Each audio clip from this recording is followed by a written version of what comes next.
کندوز کې د اسد د 24مې د خل مانځلو لپاره چمتووالی روان دی. د دغه ولایت د اطلاعات او کلتور رئیس مولوي ګل محمد الیاس په خبره چې د بیرغونو، شعارونو، نښانونو، بنرونو او نورو تبلیغاتي موادو د نصب، تولید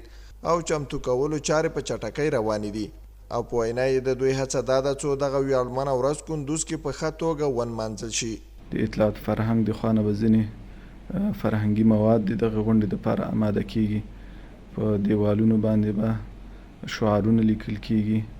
او په اداراتو باندې او هغه ځایونو کې چې مناسب وي نوي بیرغونه به لګول کیږي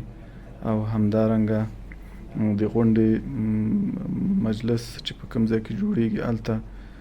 ځینې شعارونه او شیان نصبیږي. د ښاغلي الیاس په وینا د فرهنګي کمیټې لخوا د کندوز ښار په بېلابېلو برخو کې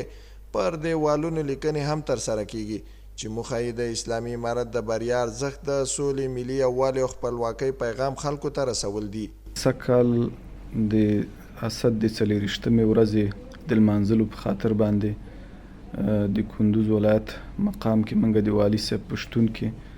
د مربوطه اداراتو سره چې امنیتي ارګانونه هم پکې وو موږ د همغږۍ غونډه وکړله او ټولو ادارو او خاص کار ولایت موږ ته د همکارۍ ډاډ راکړه او ټول موږ سره په ګډه باندې د دغه ورځې د لمانځلو لپاره په امادګۍ باندې مصروفه دي. ټاکل شوې ده چې دغه ملي او ویاړمنه ورځ به را روانه جمعه ورځ د اسد په 24مه نیټه د کندوز ولایت مقام امنیتي ارګانونو، علماو، ښوونکو، ځوانانو او د ټولنې د بېلابېلو قشرونو په ګډ شتون کې ونمانځل شي.